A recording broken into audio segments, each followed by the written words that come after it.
اس ماہ مبارک کی مناسبت سے جناب علی المرتضیٰ رضی اللہ تعالی عنہ کی زندگی، ان کی شان اور منقبت بیان کی تھی۔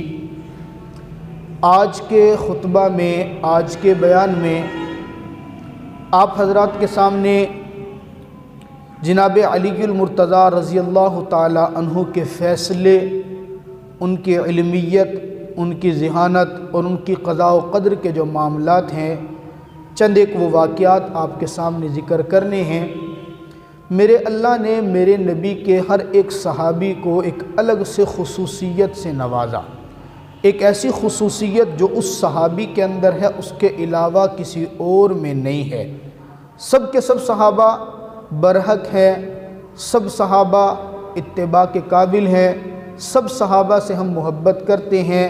تمام صحابہ کرام کی حقانیت کو تسلیم کرنا ہمارے ایمان کا حصہ ہے۔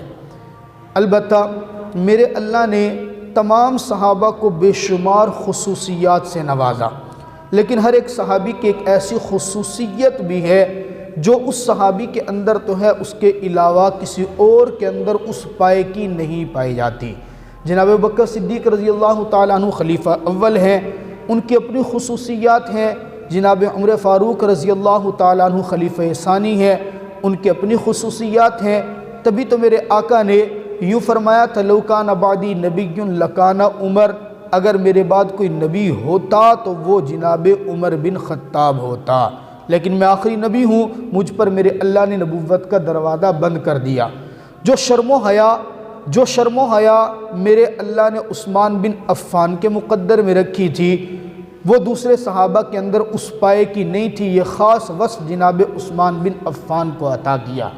علی شیر خدا ہیں، حیدر کرار ہیں، ان کے بارے میں میرے آقا نے واضح طور پر فرمایا، انا مدینۃ العلم وعلی بابوہا، میں علم کا شہر ہوں اور علی اس کا دروازہ ہے۔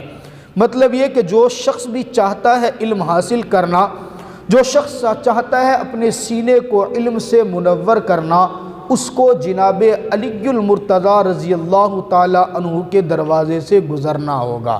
یہ ممکن ہی نہیں ہے کوئی شخص یہ کہے کہ میں علم تو حاصل کروں لیکن علی کے دروازے پر دستک نہ دوں، ایسا ہو نہیں سکتا۔ میرے اللہ نے جناب علی المرتضیٰ کو ذہانت بھی کمال کی عطا کی تھی، شجاعت بھی کمال کی عطا کی تھی، بہادری بھی کمال کی عطا کی تھی، اور فیصلہ کرنے کا جو ملکہ تھا وہ ملکہ بھی بڑا کمال کا عطا کیا تھا۔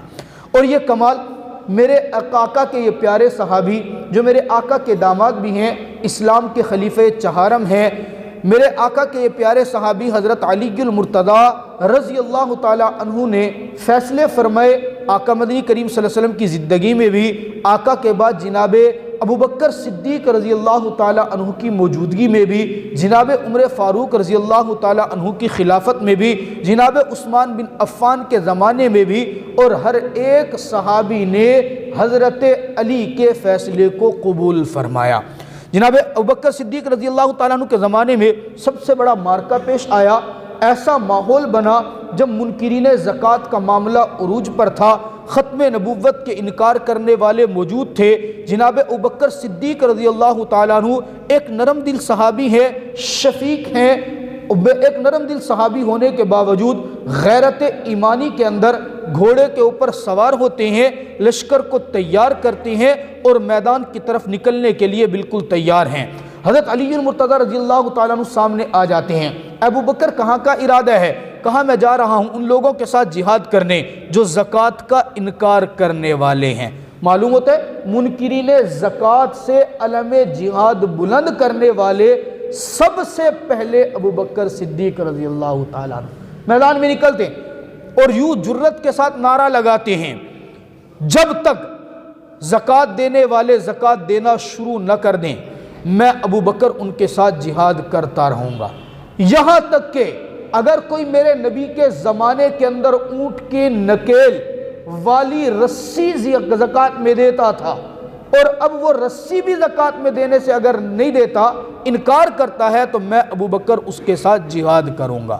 ابو بکر حضرت علی المرتضیٰ رضی اللہ تعالیٰ عنہ سامنے کھڑے ہوتے ہیں، مشورہ دیتے ہیں، اے امیر المؤمنین آپ کا فیصلہ بالکل بجا ہے، ان سے جہاد کرنا چاہیے، لیکن جہاد میں آپ کو نہیں نکلنا چاہیے۔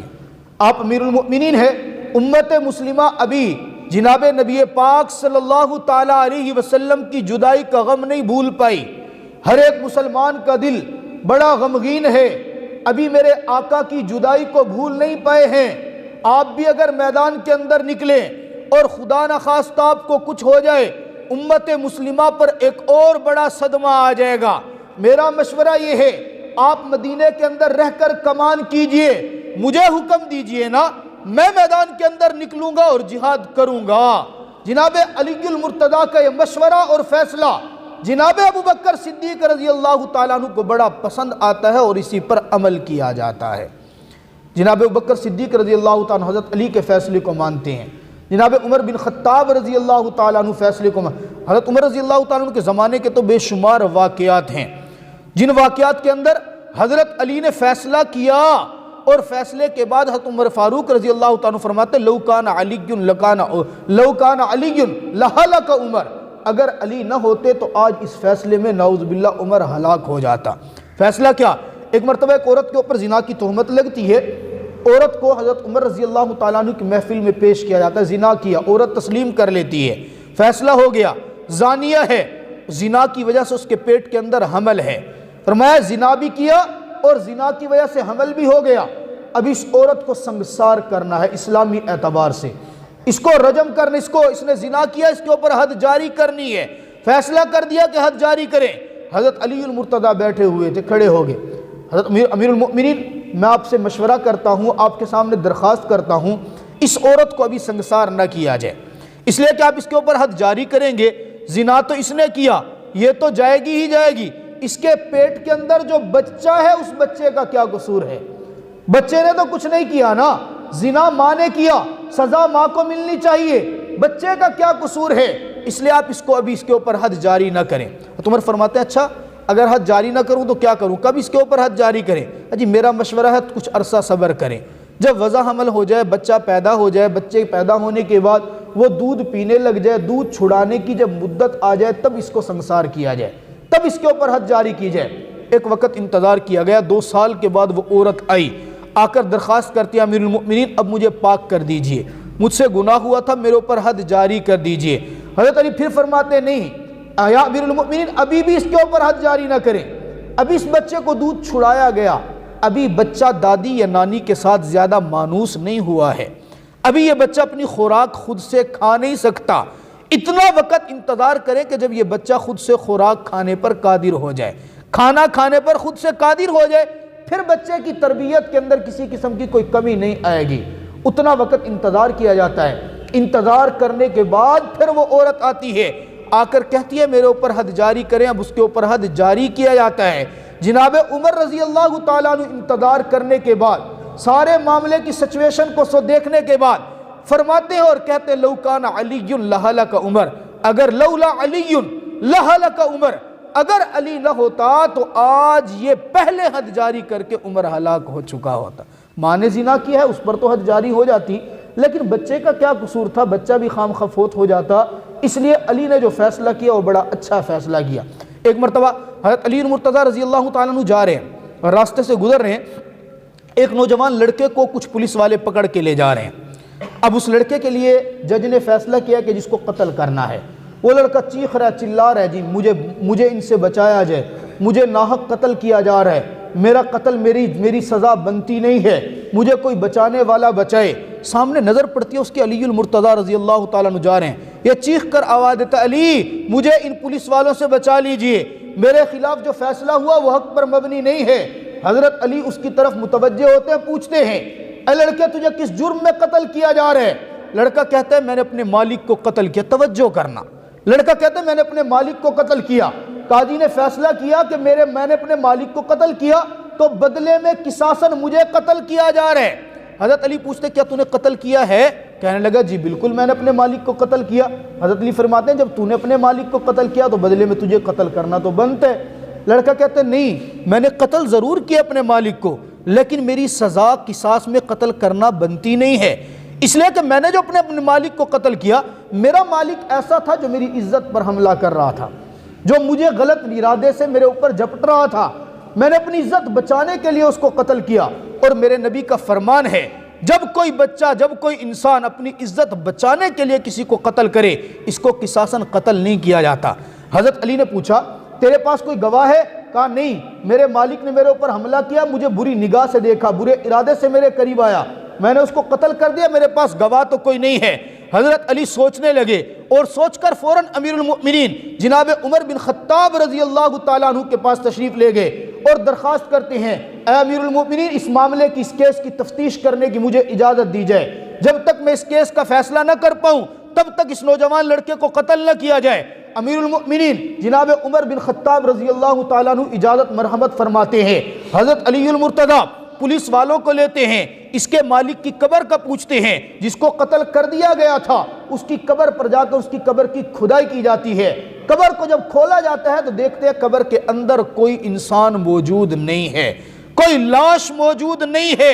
جب حضرت علی المرتضیٰ قبر کو خالی پاتے ہیں، جناب امیر المؤمنین عمر بن خطاب رضی اللہ تعالیٰ عنہ کے پاس آ کر فرماتے ہیں یا امیر المؤمنین لڑکا بالکل صحیح کہہ رہا ہے، اس کے مالک نے اس کی عزت پر حملہ کیا تھا، اس کی وجہ سے اس نے قتل کیا، اور واقعتاً پیغمبر کے فرمان کی روشنی میں اس کو قصاصاً قتل نہیں کیا جا سکتا۔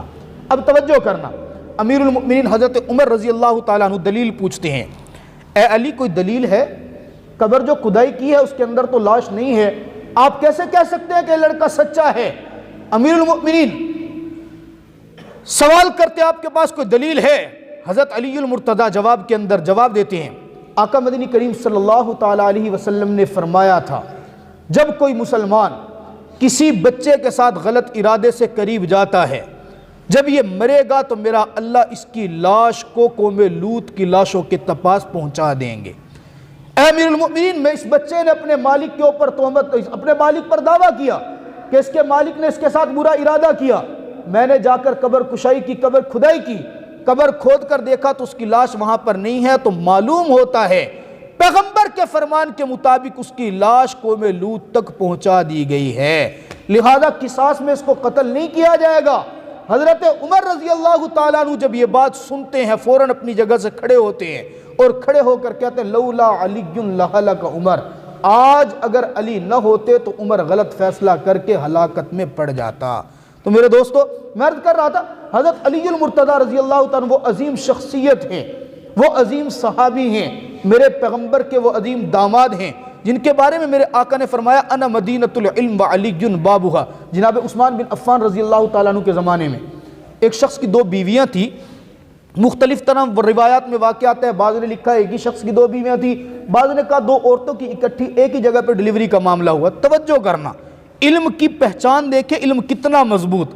حضرت علی رضی اللہ دونوں کے پاس اکٹھے ایک ہی مکان میں ولادت ہوئی، بچے پیدا ہوئے، ایک عورت کے پاس لڑکا پیدا ہوا، ایک عورت کے پاس لڑکی پیدا ہوئی۔ اندھیرا تھا، پتہ نہیں چل سکا کہ لڑکا کس کا ہے لڑکی کس کی، بچے خلط ملط ہو گئے۔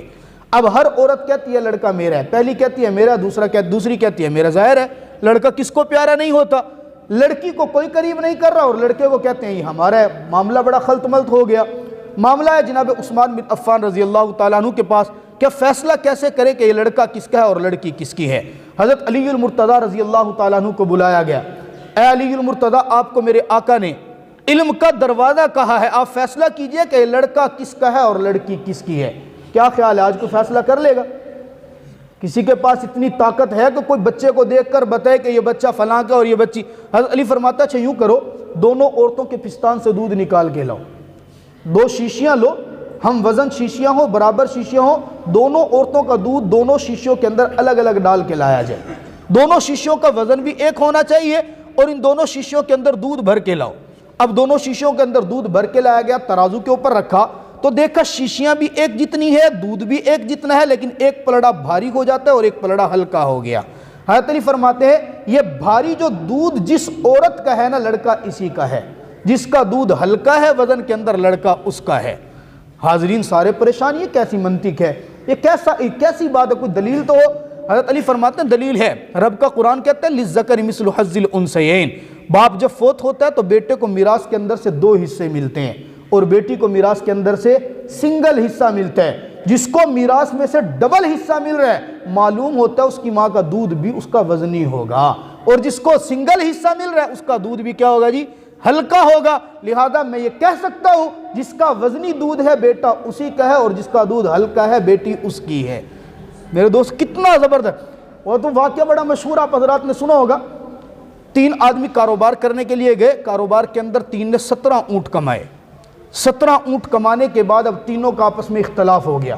ایک کہتا ہے جی اس میں سے نصف میرا ہے، دوسرا کہتا ہے جی تہائی میرا ہے، اور تیسرا کہتا ہے 9واں حصہ میرا ہے۔ 17 اونٹوں کو تقسیم بھی کرنا ہے، اور ایسا ہو کہ کسی اونٹ کو کاٹنا بھی نہ پڑے، بیچنا بھی نہ پڑے۔ اب مجھے بتائیں بھائی 17 میں سے آدھے اونٹ اگر کسی کو دیں گے تو 17 کی آدھ کتنی ہوگی؟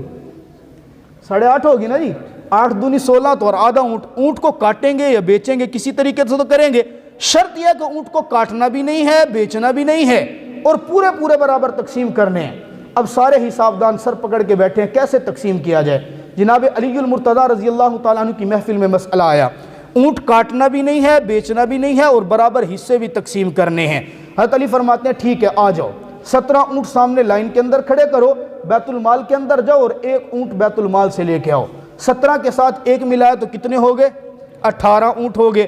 اب فرمایا پہلے کو تیرا حصہ کتنے ہیں؟ اس نے کہا جی آدھے اونٹ میرے ہیں۔ فرمایا 18 کی آدھ کتنی بنتی ہے؟ 9 اونٹ۔ 9 اونٹ تو لے جانا۔ دوسرے سے پوچھا تیرا کتنا ہے؟ کہا جی میرا تہائی حصہ ہے۔ اب 18 کا تیسرا حصہ کتنا بنے گا جی؟ 6 بنے گا۔ تو 9 اس کو مل گئے اور 6 اس کو دے دیے۔ 9 اور 6 کتنے ہو گئے جی؟ 15۔ تیسرے سے پوچھا آپ کے کتنا حصہ ہے؟ اس نے کہا جی میرا 9واں حصہ ہے۔ تو 18 کا 9واں حصہ کتنا ہوگا؟ 2 نیم 18، 2 اس کو دے دیے۔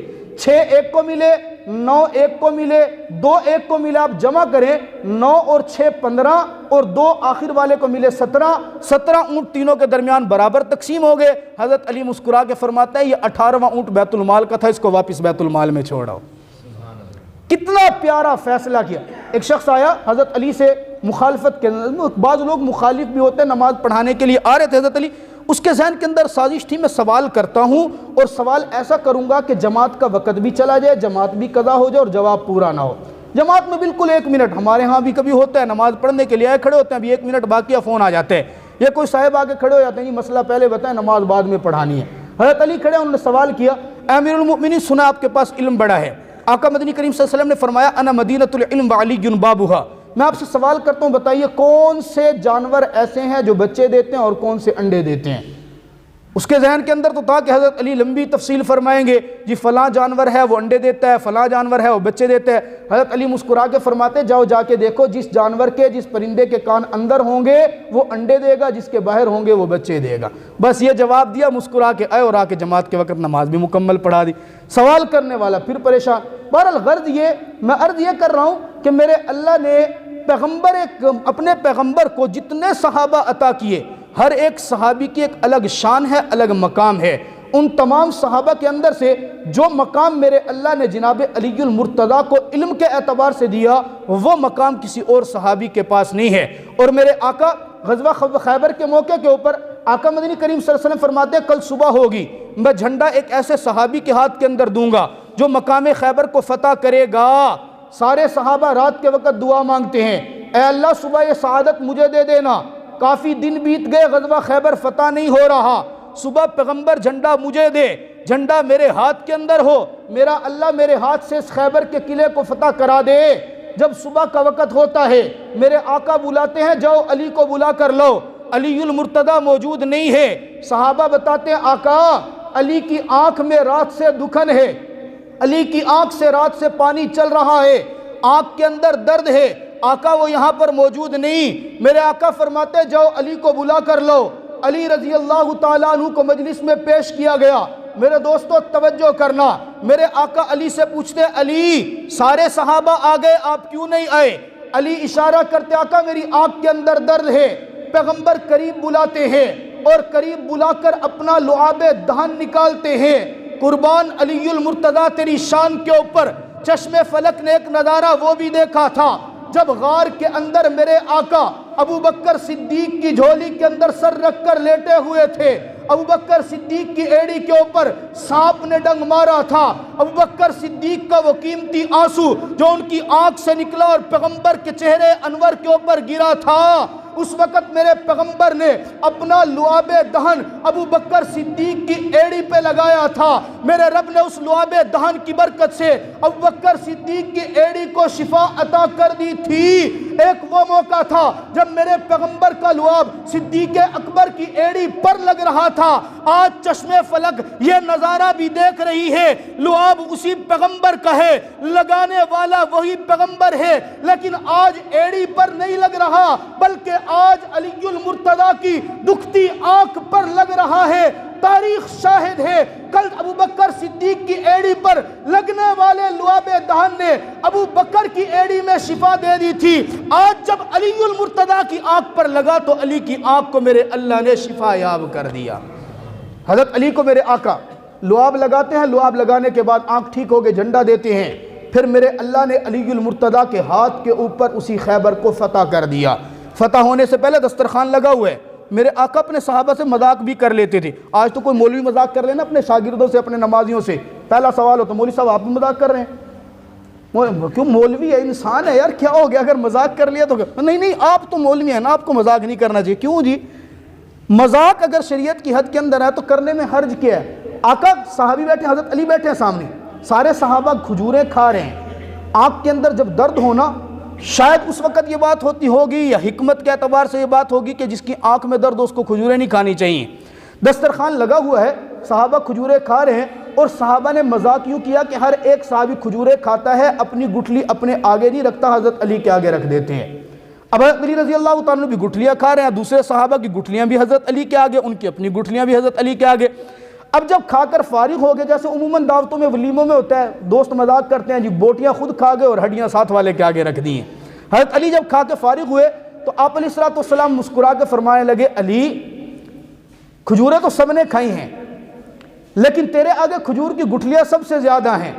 محسوس ایسا ہوتا ہے کہ آج دسترخوان پہ سب سے زیادہ کھجوریں تو نے کھائی ہیں، کسی اور نے نہیں کھائی۔ حضرت علی کی حاضر جوابی دیکھیں، مسکرا کے جواب دیں، یا رسول اللہ کھجوریں میں نے بھی کھائی ہیں، کھجوریں آپ نے بھی کھائی، اور کھجوریں ان تمام صحابہ نے بھی کھائی، بس فرق اتنا ہے کہ میں کھجوریں کھاتا رہا، گٹھلیاں چھوڑتا رہا، یہ سب تو کھجوریں بھی کھا گئے اور ساتھ گٹھلیاں بھی کھا گئے ہیں۔ آقا پھر مسکرا کے فرمانے لگے، علی آنکھ میں درد ہے اور کھجوریں کھاتے ہو؟ علی مسکرا کر جواب دیتے، آقا اس آنکھ میں درد ہے، میں اس طرف سے کھجوریں نہیں کھا رہا، یہ آنکھ ٹھیک ہے، میں اس طرف سے کھجوریں کھا رہا ہوں۔ سبحان اللہ، یہ حضرت علی رضی اللہ تعالیٰ عنہ وہ عظیم شخصیت ہیں میرے آقا نے جن کے بارے میں فرمایا انا مدینۃ العلم وعلی بابھا۔ میرے دوستو، ہم مسلمانوں کو چاہیے میرے آقا کسی ایک صحابی سے نہیں، کسی ایک فرد سے نہیں، ازواج مطہرات میں کسی ایک سے نہیں، بلکہ میرے آقا کے جتنے صحابہ ہیں، جتنی ازواج مطہرات ہیں، جتنے اہل بیت ہیں، تمام سے محبت کرنا، تمام سے عقیدت رکھنا ہمارے ایمان کا حصہ ہے۔ اللہ رب العزت ہم سب سے عقیدت اور محبت کرنے کی توفیق عطا فرمائے۔